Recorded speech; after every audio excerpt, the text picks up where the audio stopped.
Good morning, friends.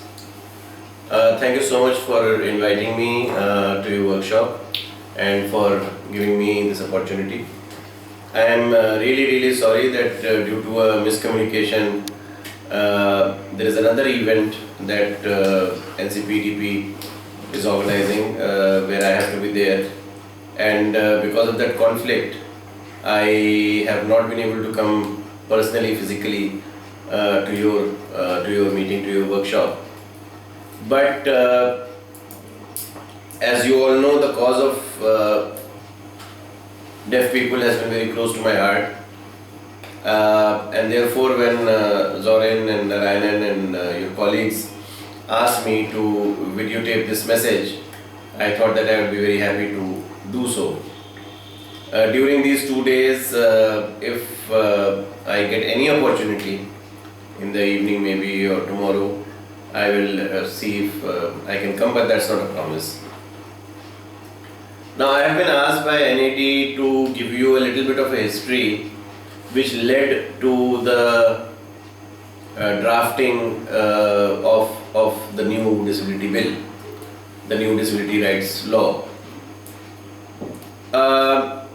See, first of all, let's not forget that we didn't have any law in this country for as long as 50 years.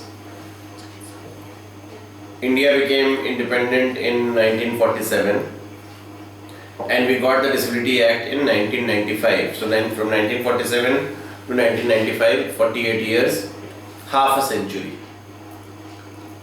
No discussion on rights of people with disabilities. The only thing that we had then were a few policies, the 3% reservation, but 3% reservation only in the C category and the D category jobs, not in the A category and the B category jobs. Otherwise, there were no rights. Disabled children were not allowed admission in normal schools. So if you were blind or if you were deaf or you were a wheelchair user, the school will not even give you admission, colleges will not give you admission, university will not give you admission. And as a result of which, the education of the disabled people was impacted. In fact, the honest truth is that less than 2% of the disabled people are educated. 98% of them have not been able to go to school or college. Now, if you are not educated, where is the question of getting jobs? And if you don't have a job, if you are not self-reliant, then where is the question of any kind of empowerment? So it's a vicious cycle in which disabled people were caught. And in the absence of any facilities, in the absence of any accessibility, in my case, the absence of ramps or wheelchair friendly toilets, in the case of the blind people, the absence of braille and the modern technology, and in the case of the deaf people, the complete absence of sign language and sign language interpreters. No effort was put into the development of sign language and the training of sign language interpreters. So how many interpreters do we have in India today? Barely. You can count them on your fingers. I mean, today if we want one interpreter in every district of India, India has some 600 plus districts, 620 or 630 districts. You will not be able to put one interpreter in every district of India. So where is the question of putting one interpreter in every hospital or one interpreter in every court or one interpreter in every passport office, etc., and so on and so forth. Whereas what India needs are thousands and thousands and thousands of interpreters. It is something that should be done on mission mode. It should be done like a revolution where you just train interpreters. Hundreds of interpreters, thousands of interpreters. But the question is, who will come forward? Why should an average person, why should an average boy or girl, especially young people or middle-aged people, why should anybody learn sign language? There are no job opportunities. So except for the children, except for people who were born in deaf families who automatically learned sign language because of their parents, there are hardly any trained sign language interpreters.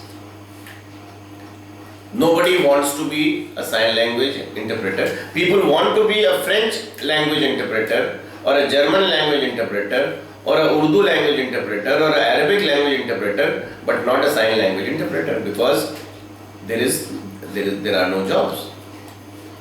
There is no post called sign language interpreter in the job list of India. There is no sign language interpreter even in the Ministry of Social Justice, even today as we speak.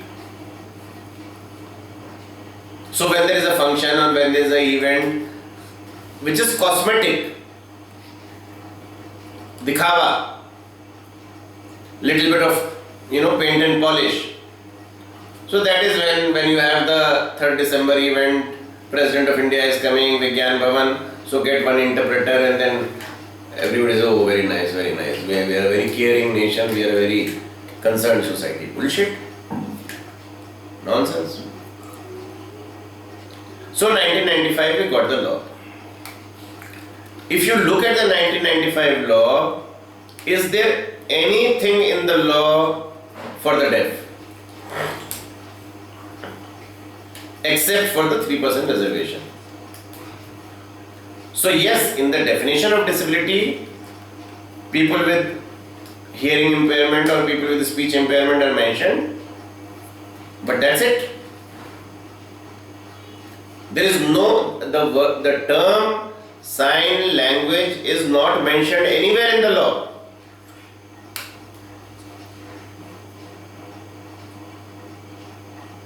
And there is a 3% reservation on paper in education, but who will go to colleges, who will go to universities? How many deaf boys or girls are there in colleges or universities? People who have educated me on deafness, and I don't claim to be an expert, I still learn every day. And I have said this on record many times, and I say it again today, that my biggest teacher was Arun Rao. And then because of him I got to know NAD, and because of him I got to know Zorin and Narayanan and Anuj and Vishal and everybody else, Geeta and all the other friends with whom I have been interacting for the last, I think, almost more than 10 years now. And it is over these 10 years that I have learned things, or I have tried to learn things. I have tried to partner in the process and try to do things that we have been able to do. Where was the awareness? Where were the deaf leaders of that era? It's not that deaf organizations were not there in the 70s or in the 80s or in the 90s. I don't want to mention the name of any individual because they are all very senior people, some of them are dead. So there is no point in pointing fingers or accusing anybody, but it is a question which deserves to be examined as to where were all the deaf leaders, or where were all the leaders who claimed to be working for deaf people. They were taking grants from the government, they were taking land from the government, they were making buildings in the name of deafness. I don't see any change. We don't even have a unified Indian sign language. Enough research has not been done in that issue, on that issue. We don't have interpreters. And because of the language barrier, because of the communication barrier, children with deafness have not been able to go to school, they have not been able to go to college, they have not been able to go to university. And because they are not able to attain education, obviously they are not able to get the jobs. The maximum job that a person with deafness can aspire for are the D category jobs. I would say not even the C category jobs. Now, is that not heartbreaking? Is that not completely heartbreaking? So this is where I ask this question also, that not just the deaf leaders but all the champions of disability, all these people who claim to be the champions of disability, where were they? Where were they in the 80s? Where were they in the 90s? Where were they even in the 21st century until very recently?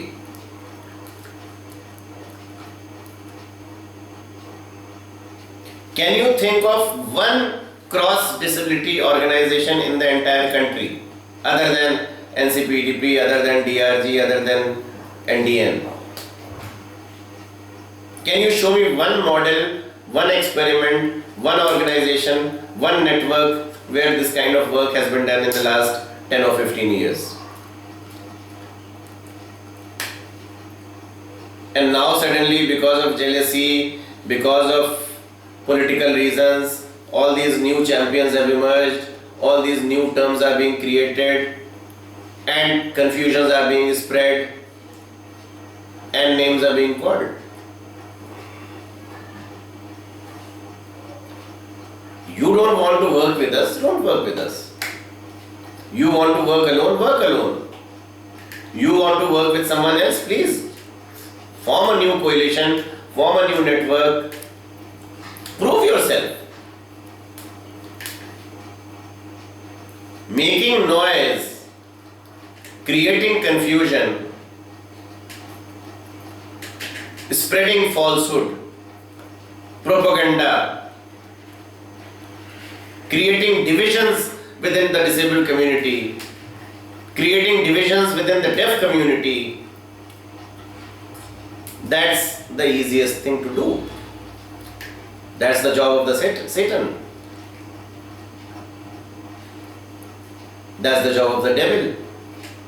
Divide people, turn them against each other. If there's something good happening, stop that good happening. Make people fight with each other, call names, make accusations.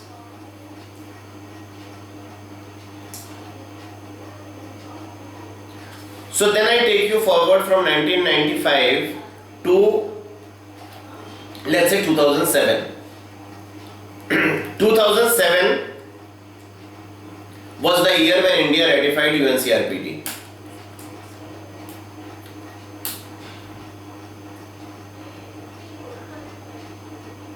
I am not in the habit of making claims. I am not in the habit of making boasts. Do some internet research. There is a website, India UNCRPD or uncrpdindia.org or something. Find out the history as to how India ratified UNCRPD. How we pushed the government of India, forced the government of India, arm twisted the government of India to ratify UNCRPD. There was a whole campaign at that time, and some of you perhaps may be knowing about it or may have seen it, called Gandhigiri.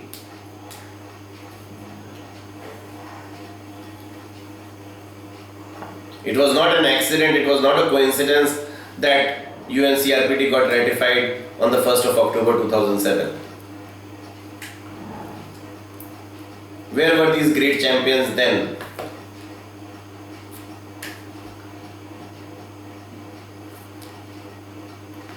Where were they?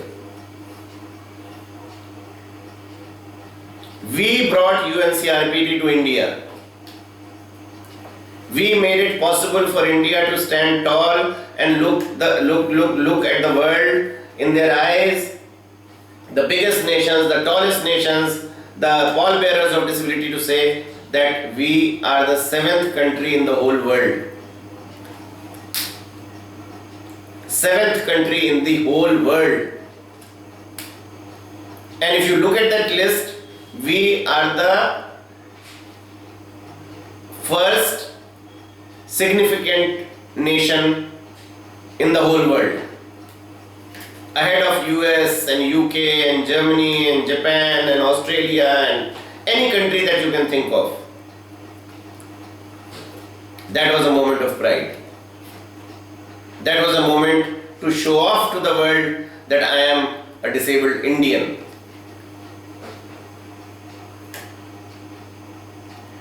It was UNCRPD that gave us the foundation. It was UNCRPD that firmly sealed the debate that all disabled people are equal, and you cannot talk only of those who have the greatest voice or who have the greatest muscle.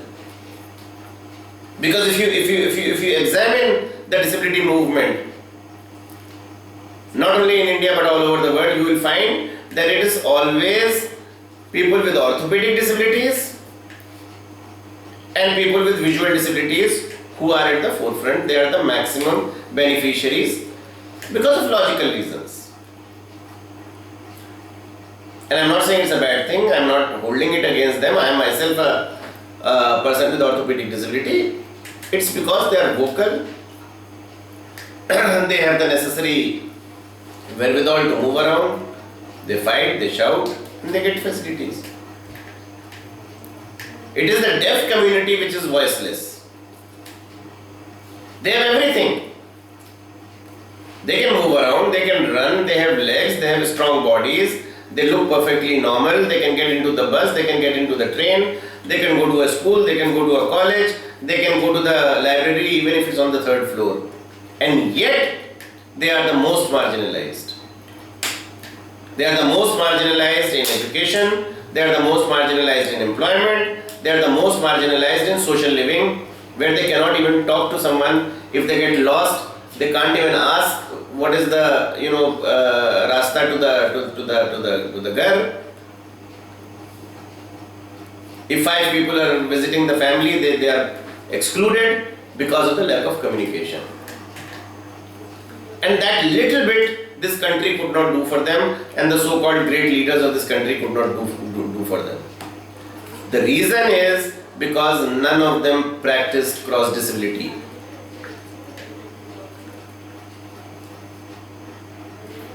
Today, there is a person in particular, and there are people around him who are pretending to be the new leaders of a new cross disability movement. I wish them good luck. I wish that they mean what they say. I wish that they do what they say. And the next 1 year, 2 years, 5 years will show it to the world whether they mean what they say and whether they do what they say. Is your heart in the right place? Is your mind as vast as it should be? Is it possible for you to rise above your own disability and to not think of only the blind people, but to think of all people with disabilities, no matter what their disability and no matter who they are? And when you go out and when you fight, then you fight for all of them and not only for some of them.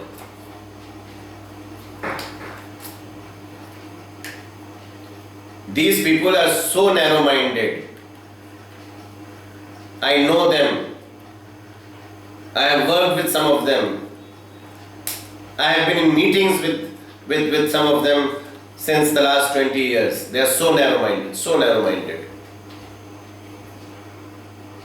They are so narrow-minded that within their own community, they are dividing people in the name of who is blind and who is low vision and who is deaf and who is hard of hearing.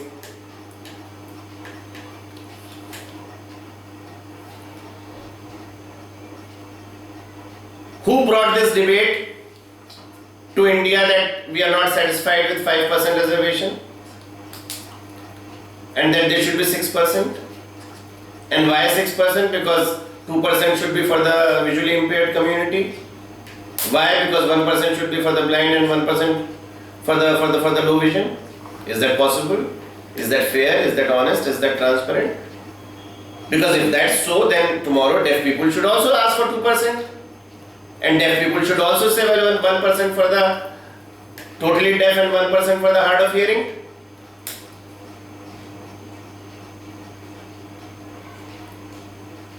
One of your leaders has chosen to join them. One of your leaders is going around the country on YouTube, on video, saying bad things about NAD and saying bad things about Zorin and Narayanan, and how Zorin and Narayanan have fallen into bad company. Okay, fine, Zorin and Narayanan have fallen into bad company, but you are in good company. So I am challenging you, and you know who you are, and I am not mentioning your name purposefully to shame you, but I am looking you in your eyes, and I am saying to you that go to your companion, the network that you have created, and ask them this question: why 2% for the visually impaired? Why not 2% for the deaf community, for the hard of hearing? And then once you start on that track, then it's a mess. Because then I will say that, okay, fine, then in that case, in the orthopedically disabled, we should have 1% for those who can walk with a little bit of limb. We should have 1% for those who are on crutches, and then we should have 1% for those who are on wheelchairs. And then every disabled community or disability group or disability subsect will start saying that. What kind of leadership are we talking about? What kind of examples are we setting in?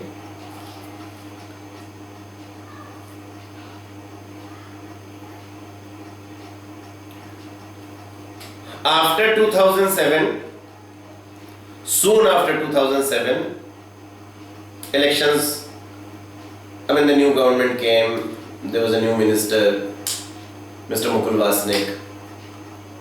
At that time, the government was talking about bringing amendments to the 1995 law.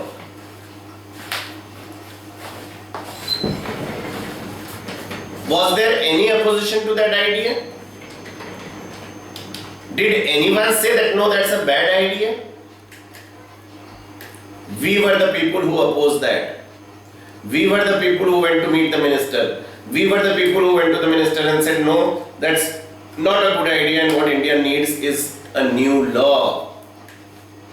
The very concept of a new law has been given to this country by DRG, by MDN, by NCPDP, and nobody can take that away from us.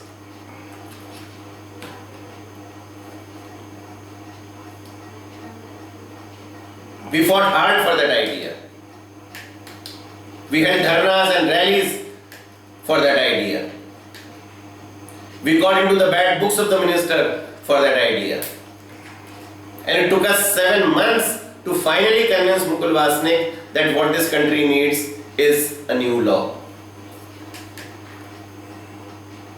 Then after that, a committee was constituted. The committee was given a certain period of time. They took much longer than that, and it has been a long journey. And yes, lawmaking is a complex exercise, and yes, it does take time.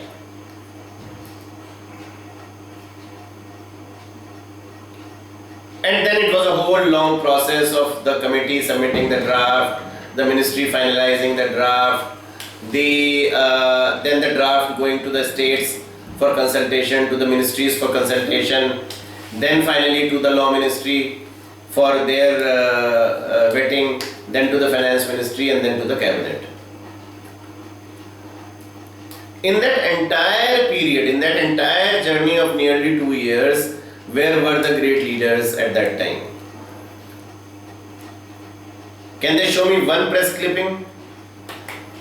Can they show me one press statement? Today they are spending more time in issuing press statements which nobody reads and no paper publishes. Their credibility is so low that they keep issuing these press releases and nobody publishes them. But yes, we have the social media and we have these CRPD forum and IDA forum and Yahoo forum and God knows what other forums. So खुद ही लिख लो, खुद ही पढ़ लो और खुश हो जाओ कि हम बहुत बड़े आदमी हैं.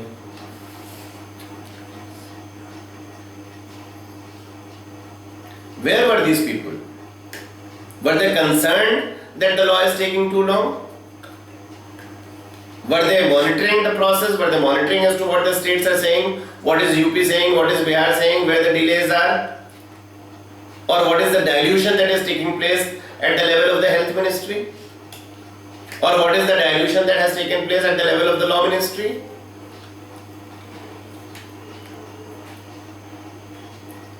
And if the law, if the draft, not even the law, if the draft bill would not have gone to the cabinet, would not have been approved by the cabinet, then you had nothing. You had nothing.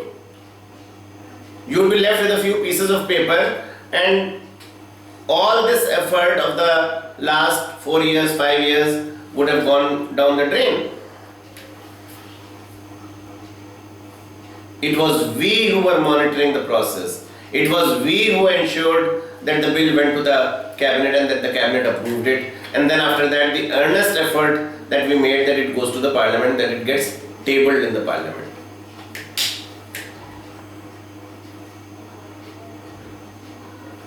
So then the final question is whether it's a good bill or a bad bill.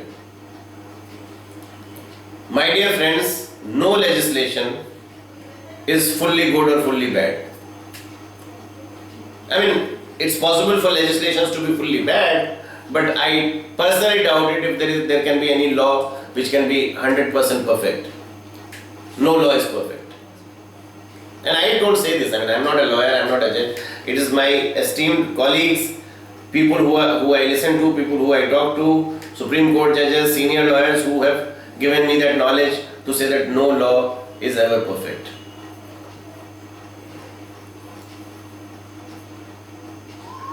And yes, there are lacuna in the bill, and yes, if time permitted, those lacuna should have been perhaps addressed.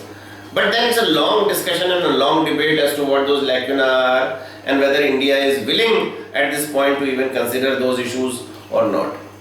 The point I am making is a very simple point. The point I am making is a point for layperson to say that on a plate you have 100 things, 95, 96, 97 of them are going to benefit the people of India. 96, 97, 98 are going to benefit millions and millions of people with disabilities. It is going to make life better for them. It is going to give them rights which they never had. It is going to change India not just for the better but forever. It would take us into the next phase, it would take us onto the next level. But then the bill was opposed, divisions were created, confusions were caused, and as a result of which the bill could not be passed. Now the bill is before the standing committee. I hope to God, I pray to God that once the elections are over and once the new government takes over and the process is expedited, and it's anybody's guess as to how long it may take. On an optimistic note, we can hope that before the end of this year, before the end of 2014, perhaps we may have the new law. If things go haywire, if more confusions are created,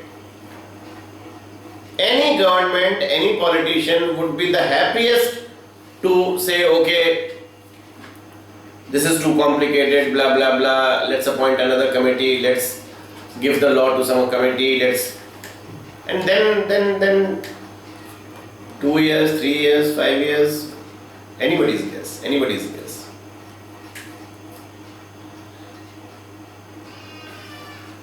The last thing I would like to say is that for those of these people who have opposed, it's very easy to do so because they have nothing to lose. They are well placed in life, they have got good jobs, they are earning a good salary, and so therefore fine. I mean, it's very easy to be an armchair critic and to oppose something and not allow that to happen. Because they will not pay any price. It is the ordinary people, it is the people out there in the villages, in the small towns, the next generation, the children who are in the school, the boys and girls who are in the college, who are paying the price and will continue to pay a price for God knows how many more months and how many more years. And if any person with hemophilia is denied admission in a college, or if any person with hemophilia or thalassemia is denied a job, any boy or girl with dyslexia is not allowed to sit in the exam or is not given the necessary facilities because dyslexia is not a disability in India as of today.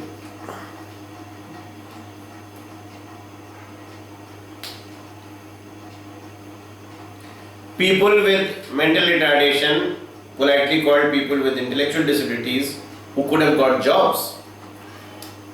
Something unheard of. Complete paradigm shift. Because so far jobs have been limited only to the big three as I call them. People with visual disabilities, people with physical orthopedic disabilities and people with hearing disabilities. 3%, 1.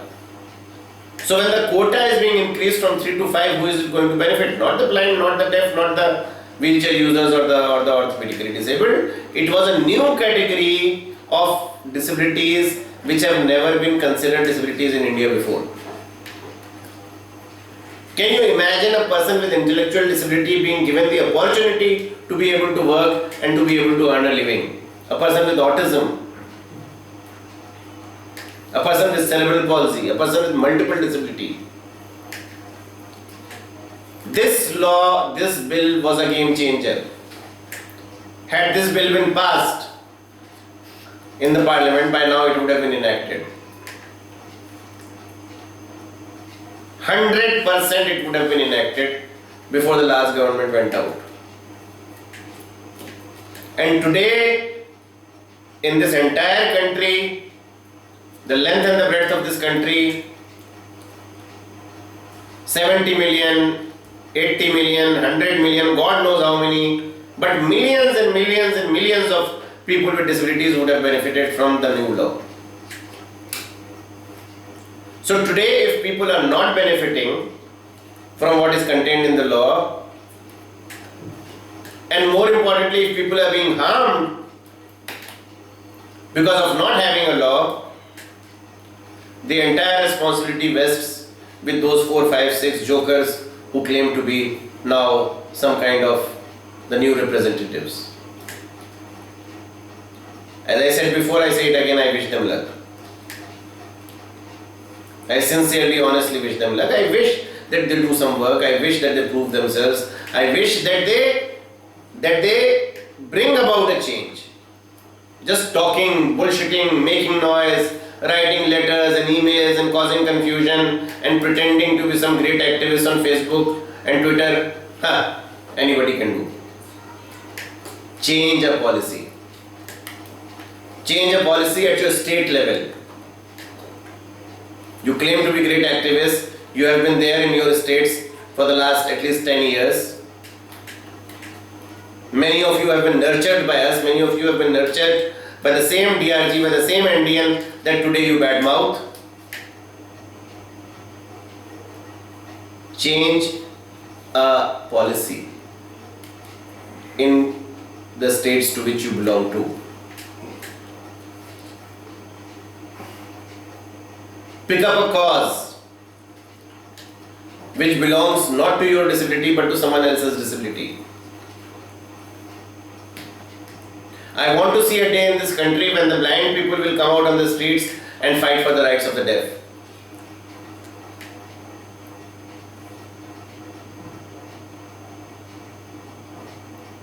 If that happens, we are all winners. But do not break the movement. Do not create confusion, do not badmouth institutions which have benefited this country consistently over the last 10 to 15 to 20 years. who have a great body of work behind them, which you can't even touch or can't even aspire ever to be in that position. As far as the deaf people are concerned, in the new law, I will just focus on two very simple points, because this is not a workshop. I mean, I'm not going to go through the entire law and talk about, well, all the sections that are there, all the clauses that are there are going to benefit all disabled people, including deaf. But specifically on the issue of education, categorically says ensure that education to persons who are blind or deaf or both is imparted in the most appropriate languages and means and modes of communication. Just this one sentence, because it belongs to the law, if this would have been passed by the parliament, if this would have been enacted, would have completely changed the entire paradigm of education. The schools, the colleges, the universities. Deaf children, deaf youth, parents of deaf children could have gone to the school bodies and to the colleges to say, well, sorry, this is what the law says, make those arrangements, get sign language interpreters, get sign language, or alternate means, whatever is possible. It says, 16C says, to train and employ teachers. To train and employ teachers, including teachers with disability who are qualified in sign language.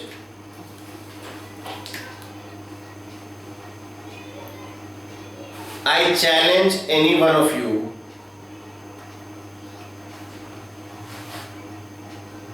I challenge this particular gentleman who is making videos and putting up videos on YouTube and causing a division in your community, who has the courage to point a finger at tall leaders such as Zorin Narayanan and institutions such as NAD.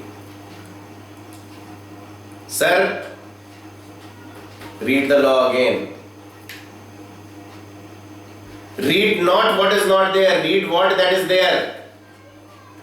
And tell me then that why did you stop this from happening? It says, I read again, that teachers qualified in sign language. This alone would have been a miracle, if nothing else, for the deaf boys and girls and children and youth of this country. The entire education paradigm would have changed. And you say sign language is not there in the law. You have been spreading this rumor to say that that sign language is not there in the law. Then I quickly take you to the other very important aspect which concerns the life of deaf people.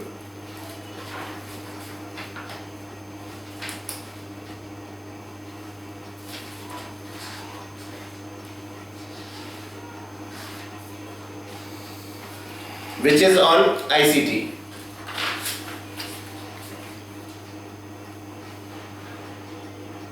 Now here is this section 41 which talks about access to information and communication technology. The biggest problem that affects your community is the access to information, my friends. Otherwise you have everything else. You have normal bodies, you are healthy, you have hands and legs and strength, and you have eyes which can see. The only reason that you suffer and because of which you are left behind is the lack of lack of communication, is the lack of information. Section 41 says all content available in audio or print or electronic media would be in accessible formats.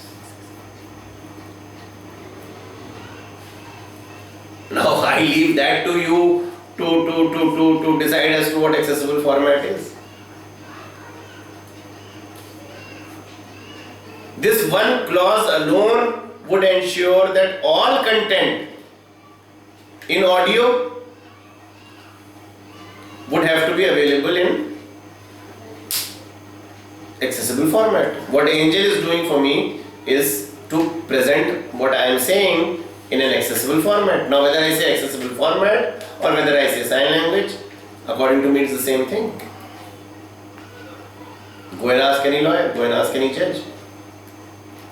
It mandates that any content in audio or electronic, so that would cover the television as well, has to be accessible. Then it says, the very same section by the way, 41 bracket 2 says, persons with disabilities have access to electronic media by providing audio description, sign language interpretation and closed captioning. My dear friends, my contention is that between the education clause and between the ICT clause, the world would change. I mean, I concede that there are many other issues, there is this, there is that. So then somebody will say, well, why is driving not there?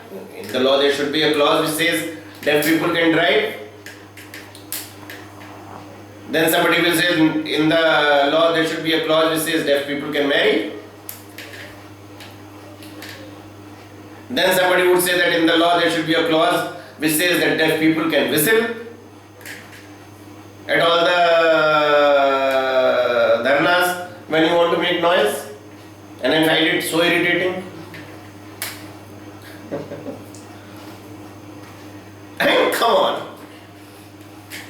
on. Yes, we all learn as we progress. And yes, even this law will be insufficient 5 years from now or 10 years from now. And yes, there will be more people and more leaders and new vision which will say, well, why is this not there and why is that not there, why is not there. But why did you not allow this law to pass?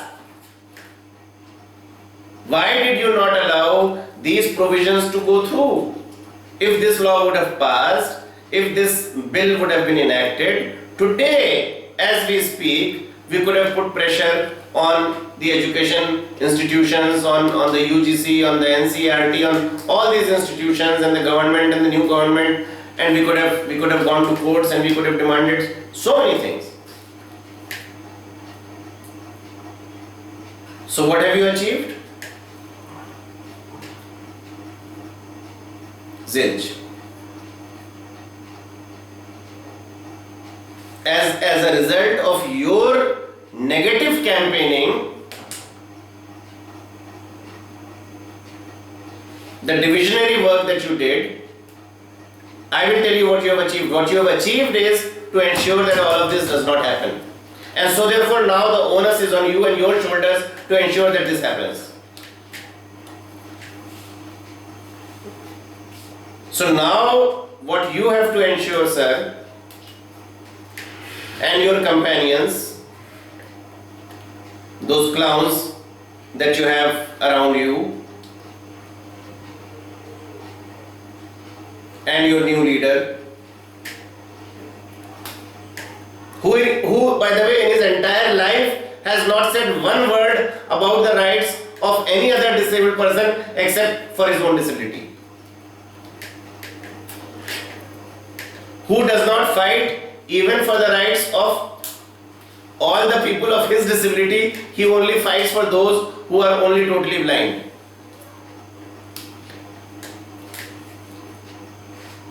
You actually expect him to ever develop, now that he is a senior person, at this age, you expect him to suddenly become this great, visionary, and that suddenly he will develop great passion and he will start fighting for the rights of the deaf and the rights of those with intellectual disabilities and those with psychosocial disabilities. Let's wait and watch. We'll find out.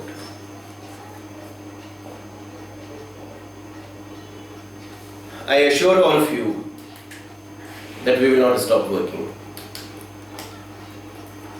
The work that we have done, the work that NDN has done, the work that DRG has done, the work that NCPDP has done, the work that NDN has, the work that NAD has done,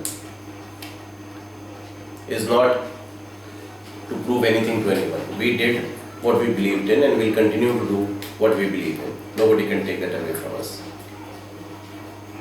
Thank you so much for your time.